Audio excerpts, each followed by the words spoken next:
Is Lorelia coming to you today to talk about understanding real estate pre approvals versus term sheets.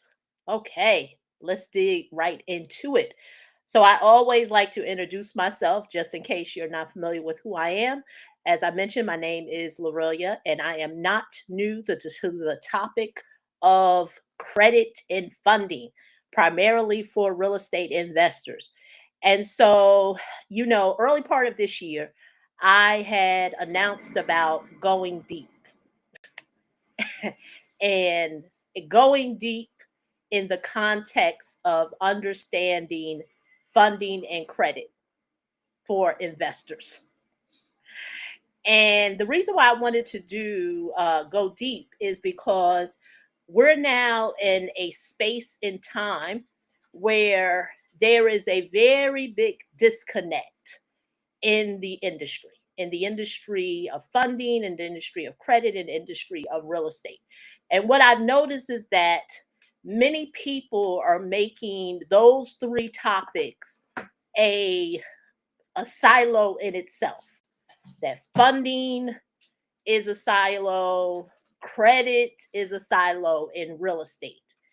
And so, with that being said, most people, when they hear about leveraging business credit or business funding to access real estate, they they they think it's about getting credit cards, like getting a American Express Platinum or getting, some type of Chase card or whatever type card it is that you desire.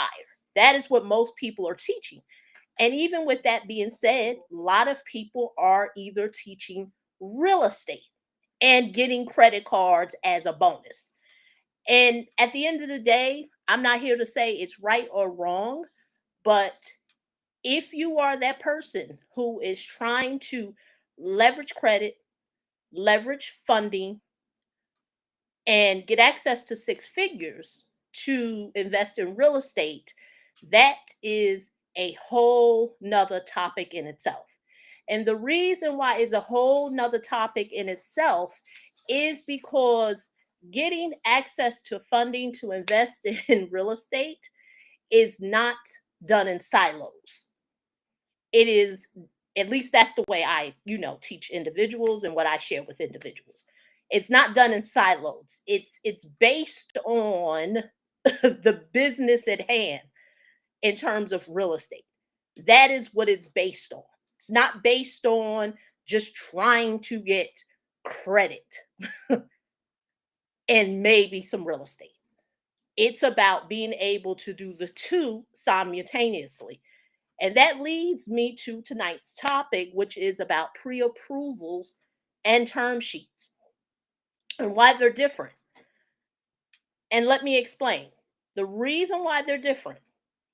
And this is once again, why I decided to go deep on this topic is because I have a lot of people who reach out to me and they'll say, well, Lorelia, the reason why I'm trying to get access to funding is because I want to invest in real estate. That's great.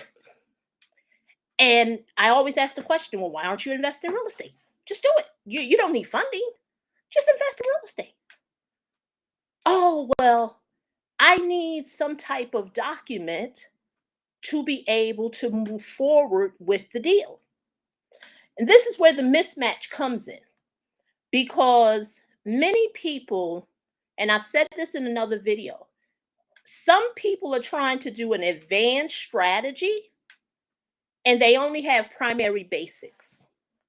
Pre approvals only apply to you as either a residential borrower and maybe as a borrower who may be going to go into multifamilies, but the type of funding you're trying to get access to, because a pre approval has to do with the funding.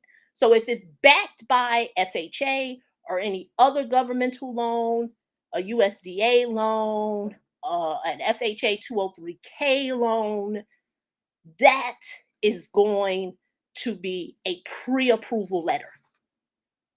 When you start going into investor type loans in terms of fix and flips, uh, investor loans that are DSCR loans, that's not a pre approval. That's not a pre approval. That's a term sheet. If you notice what I'm saying, the type of document, whether it's a pre approval or a term sheet, is based on the type of funding that you're seeking. And these are the essentials that many people don't know because most people are teaching you real estate. And I said this in another video. It's very uncommon. I tell people all the time, I don't fix and flip homes. I'm not doing Airbnbs. And if a person that is what they do, they're fixing and flipping. They're doing Airbnbs. They're seeking, multifamily doors. They're not going to be in the everyday trenches of funding. Now, they may be in the everyday trenches of their funding, of what they're doing, but they're not in the everyday trenches of funding for different types of people based on where different people are at in terms of real estate or their journey or what have you. So what happens is we have people who are learning just a cookie cutter way of real estate. Nothing wrong with that. Many people aren't really clear of what it is that they want to do because most people are teaching it in silos. I'm going to teach you real estate. I'm going to teach you how to get some business credit. And then they throw the funding as really at the end of the day, they're really just kind of talking about business credit, but they don't really know how to show a person how to get access to it. Whereas I help people how to put together a capital funding stack. That's looking at all the possible alternative funding, um, uh, uh, all the alternative funding types of capital that you could get to be able to get you to your desired outcome. So, with that being said, you as a real estate investor or a seasoned or a newbie need to know the difference between a pre-approval or a term sheet. Why you want to know the difference is because if you are seeking an investor loan, meaning that you want to do a loan where it's no income, no doc, or what have you, specifically for investors. Because remember, they're looking at the deal at hand, they're looking at does the deal bring in revenue. Once the lender does their due diligence, you're going to get what's called a term sheet. Hey, JDL. I apologize. I'm just seeing many of these comments. I'm also new to real estate. Yes. Yes. You asked about mentoring. So yes, JDL, if you contact me, links will be below this. You can go to www.helpmegetbizcredit.com and let's have a conversation. I'm also going to, and this is for you, JDL, because depending on where you are in your journey, I'm going to be hosting a 3-day masterclass. It's going to be on Monday, tomorrow, Wednesday, and Friday. And it's really the essentials. It's not about real estate, it's about funding fundamentals. And I believe, at least the framework that I follow and that I teach many of my clients, is that understanding credit and what lenders are looking for is the precursor to funding. Because most people want funding, but they don't know the precursor before it. And that's why I said that what I noticed to be a blind spot for a lot of people is that they're being taught things in silos. They're being taught real estate. And that's great. They got their educator, guru, or expert that they're following and they want to get started in real estate. But then the funding piece is really a big question mark. Because, like I said, a lot of people who are in that expert real estate space are really going to speak from their standpoint of how they've been able to do deals, which is fine because a person is speaking from their experience. But if you're doing this every day in terms of talking to lenders, being able to structure, once again, a capital stack, and that's being able to look at you as a person, how your business is structured, understanding the outcome that you want to get to, and then finding the best funding strategy to get you there. That's what my framework is based on. It's not based on teaching you Airbnbs. Like that's what I tell people because I've said this before. It's that's a newbie statement when I hear people say you have to be doing Airbnbs or fix and flips to be able to get business funding for real estate. No, that's not true. That's not true. You know, you have to understand funding if you want to understand and be really the spearhead be in front of your business.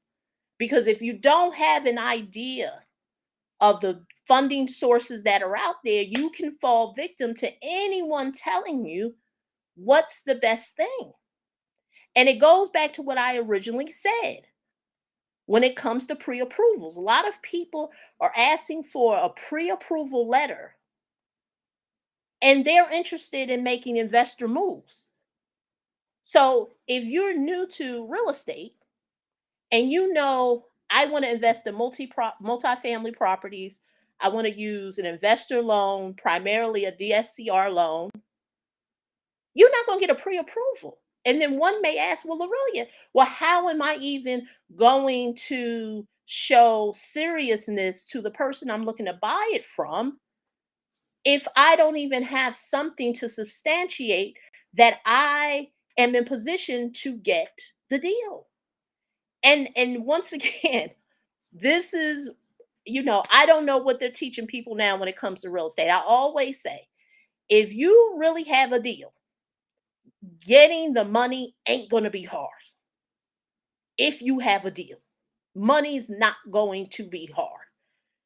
It's people who really don't have a deal, because there are ways that you can be able to still secure a contract on a particular investment property, even though you don't have the funding in place.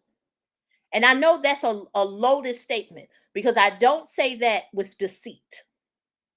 I'm old school, so I don't believe that individuals should put a contract on a property, tie it up, and they know they can't perform on it. Those are two different things. Those are two different things.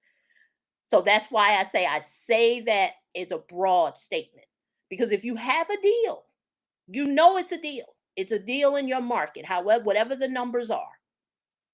But you don't have funding in place, it can still work.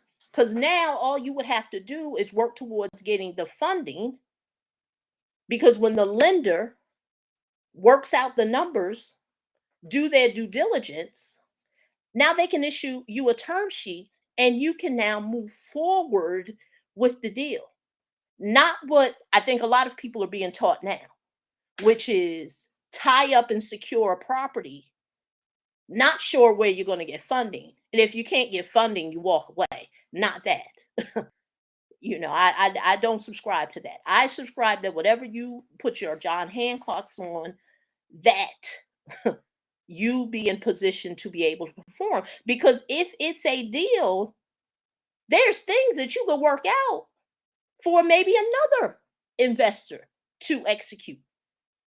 Because I don't care where in the United States you are, there's deals everywhere. There's deals everywhere.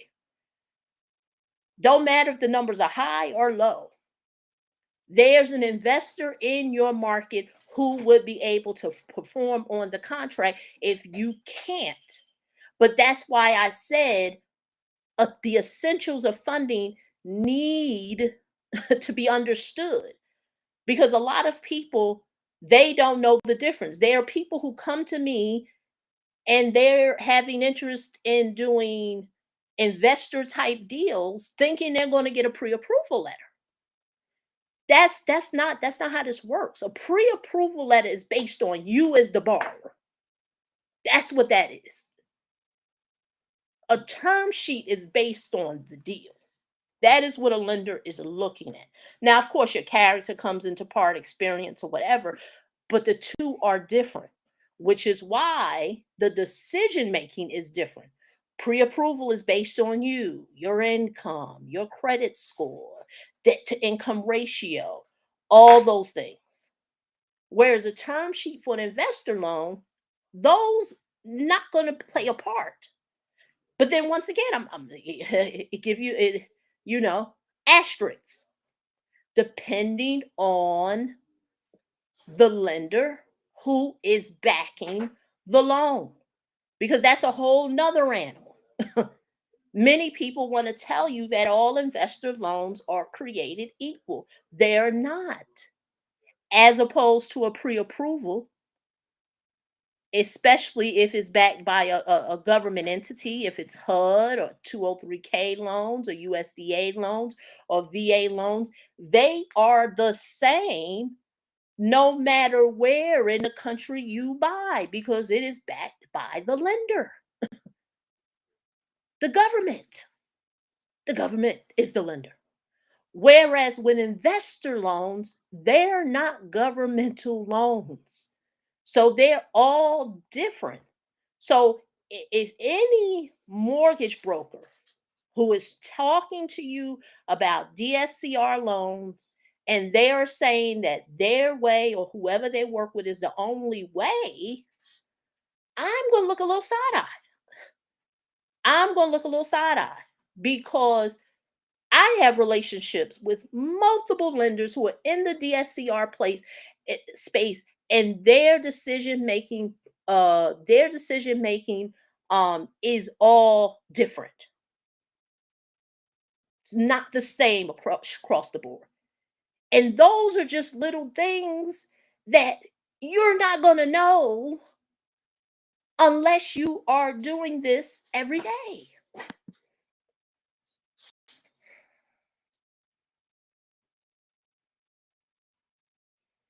This is so hard to read. Okay, you're from Jersey and need to start from scratch, motivated to learn. I'm going to reach out to you. That's great. Yes, and based in New Jersey as well. So depending on where, the numbers, I'll be familiar with the numbers. Long as we're not talking anything south of Trenton. Because if you're from New Jersey, you know that it's different in the South Jersey than it is in North Jersey. And I'm like in the middle up to the north. So yep. So reach out to me, JDL, www.helpmegetbizcredit.com. Links will be below this video. If you are interested in, like I said, I'm doing a free masterclass. These are the details. The class is free. Feedback from the class and replays are free, but you have to be inside the private Facebook group. Right now, I think we have over 1,500 members.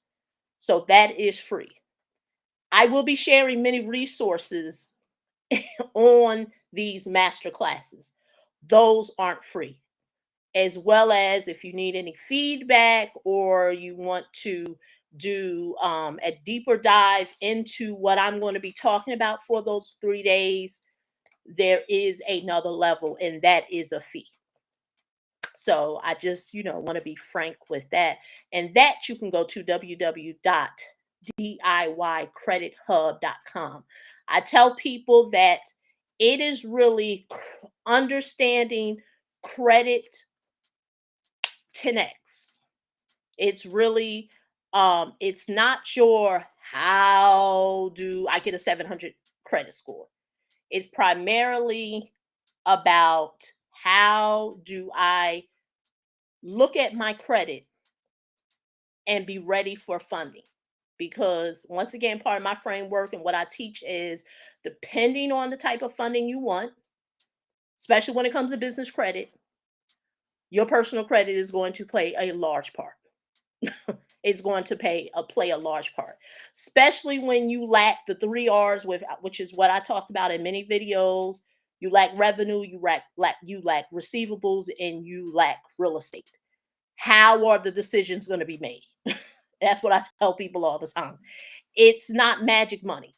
I know a lot of people want you to believe that business funding is this magic bucket of money that just because you have an LLC, you can just try, get some access to it. And if that was the case, nobody would be complaining about eggs being $8, $10, what have you. Because remember, I have an LLC and I can get a $50,000 line of credit anytime I want. So we clearly know that's not the case, so I really focus that DIY credit hub is really for that person who wants to understand the foundations when it comes to funding and credit. And I know many people feel like, hey, I've already understood the basics. And this is my answer to that. If you understand the basics, then you shouldn't have a problem getting funding. That's what I always say.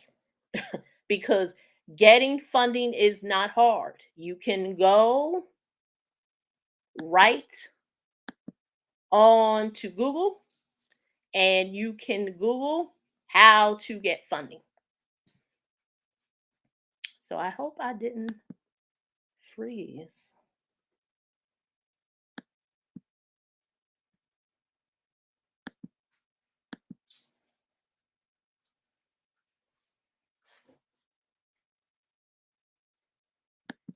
Okay, I'm still here.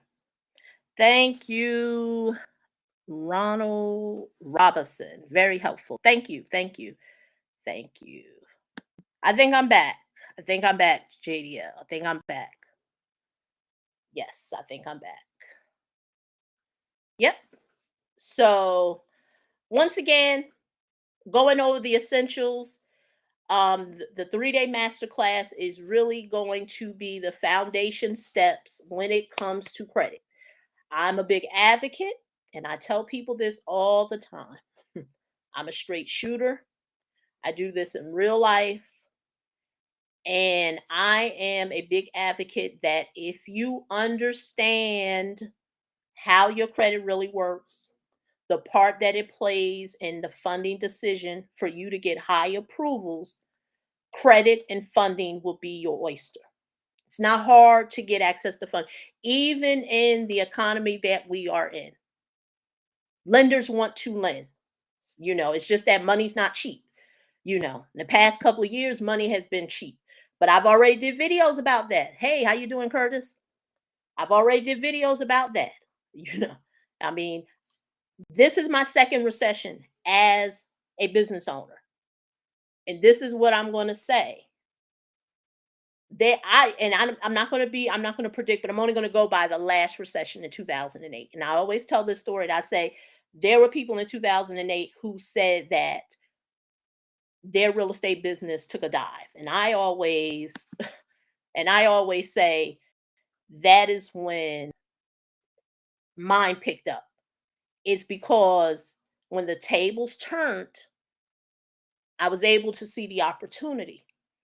And if you follow economic conditions of that time after 2008, there were many opportunities. Of course, lending changed, Dodd-Frank, the whole nine, but there were a lot of opportunities. Understand that gave birth to fintech.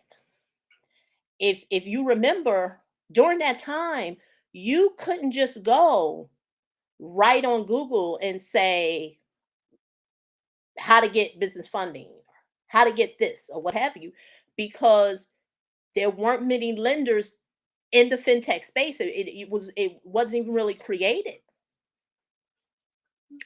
The Facebook group page is neverloseadeal.com. Put it right into if you put it right into Facebook, neverloseadeal.com. But going back to what I was saying, um, the birth of fintech came after 2008. Now, once again, I'm no Nostradamus, don't want to make no predictions.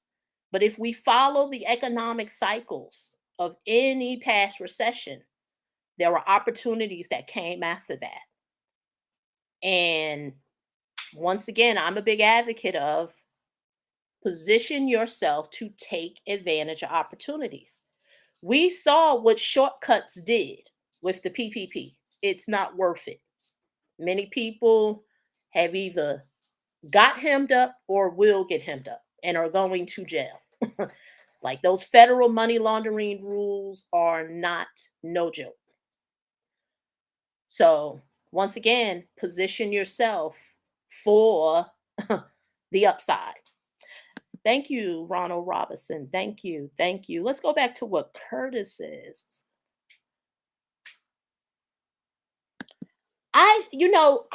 Curtis, you said, does good credit help you be ready for real estate? I don't know if that's a question or you making a statement.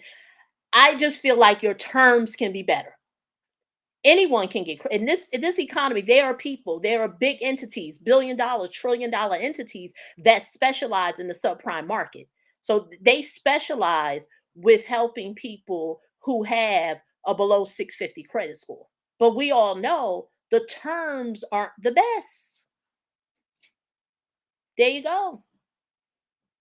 So there you go. Curtis is already saying SoFi just approved him for 40K. So that's just proof. Lenders are lending, but they're lending to those, because I know Curtis, he's a long time watcher. I know Curtis was in position. Curtis didn't go there saying, I just have an LLC and I have, tarnished credit. I know 9 times out of 10, Curtis had seasoned credit. He didn't go there trying to penny pinch. Yes, Curtis, you said right. Subprime market is dangerous. But understand, it's $1 trillion industry. There are companies that lend, but they understand it's a big risk. And so the entry to get access to funding is not going to be cheap. So people have that criteria being a business owner, and they're wondering why they're not getting the best terms. I've said this before, lending is a give or take. It's not a do I like you and do I like your LLC name. It's a give and take. So a lender is saying, okay, you want me to give you X amount of dollars.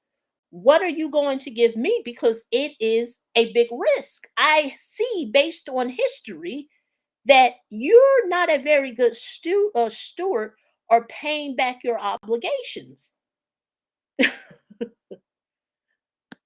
So we're not going to lend to you. Understand that. JDL email you want. Email is LORILLIA at yourmoneymentor.com. That is the email. I want it to go up, but I don't know how to. Oh, here it is. Okay.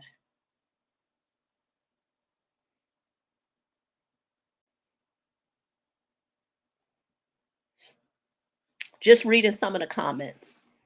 Just reading some of the comments. So yeah, so that is it. JDL, I hope you got that. Lorilia, LORILLIA at yourmoneymentor.com. I have Curtis, I have and I want to say that the terms are not um the best. But once again, I believe they specialize, let me look it up, in the subprime market. And I tell people all the time, that's not my I don't really deal with the subprime. Oh, you're talking about the Employee Retention Credit Act? Is that what you're talking about? Is that what you're talking about?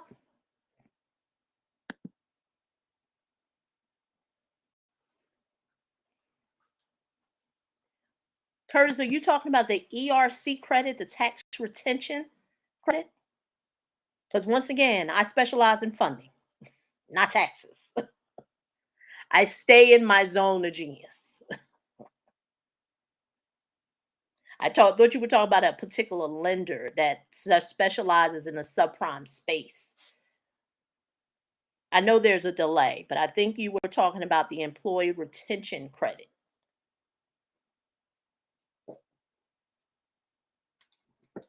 And if you are, yes. Okay. All right. There wasn't a delay. So yeah. So yeah, once again, I don't specialize in taxes. So talk to your tax professional. If you are a business owner and you qualify for that, hey, I think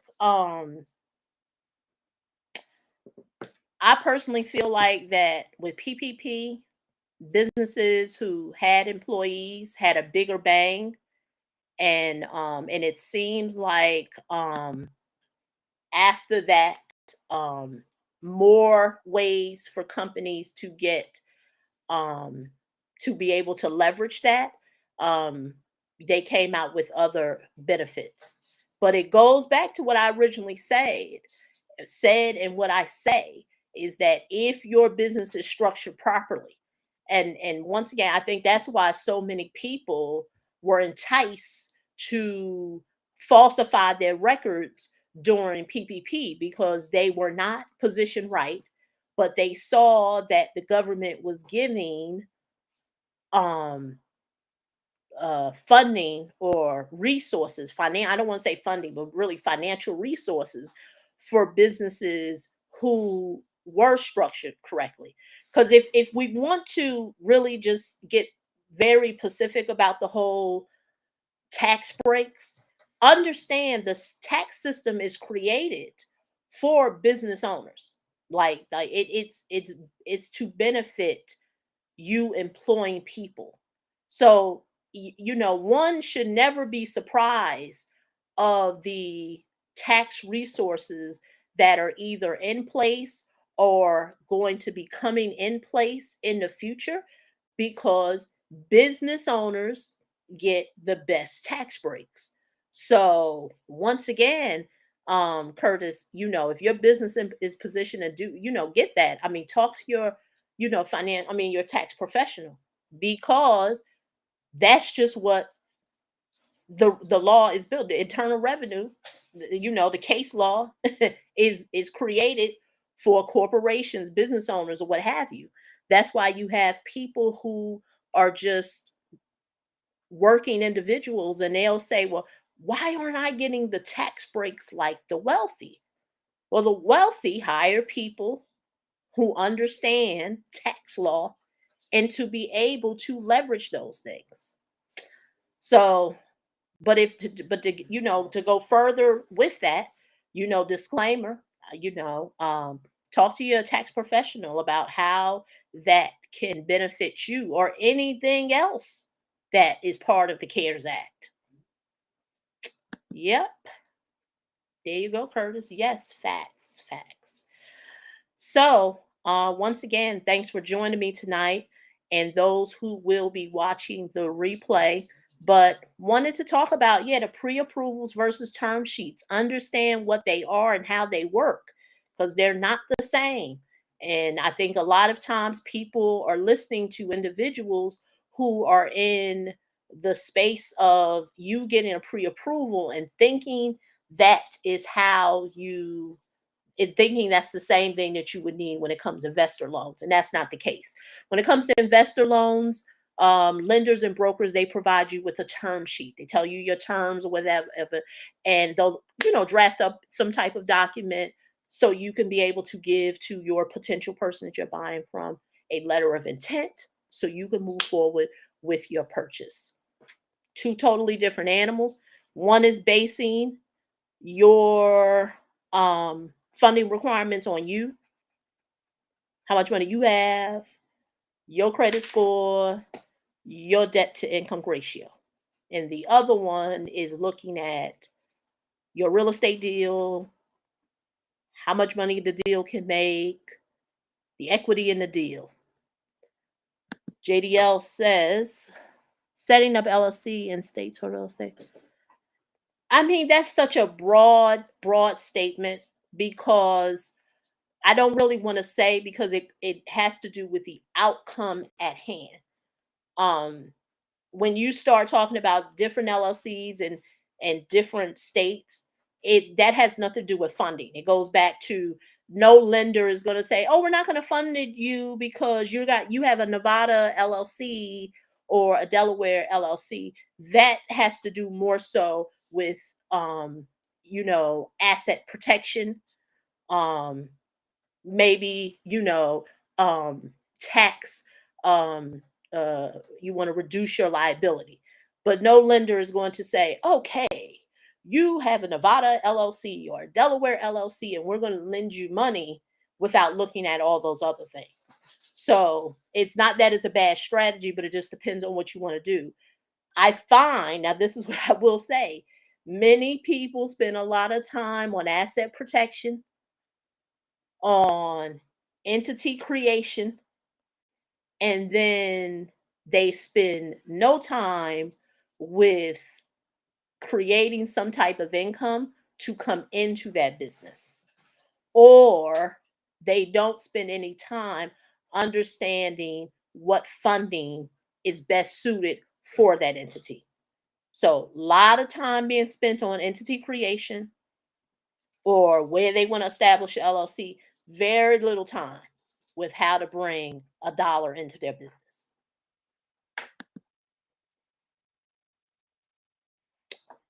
So, but very great questions, and thanks for joining me tonight.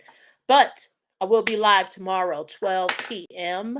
Eastern Standard Time, and I will be doing, as I told you, live masterclass for free. Those who want the resources, you would have to learn more at www.diycredithub.com and understand that live is only going to be available for 24 hours.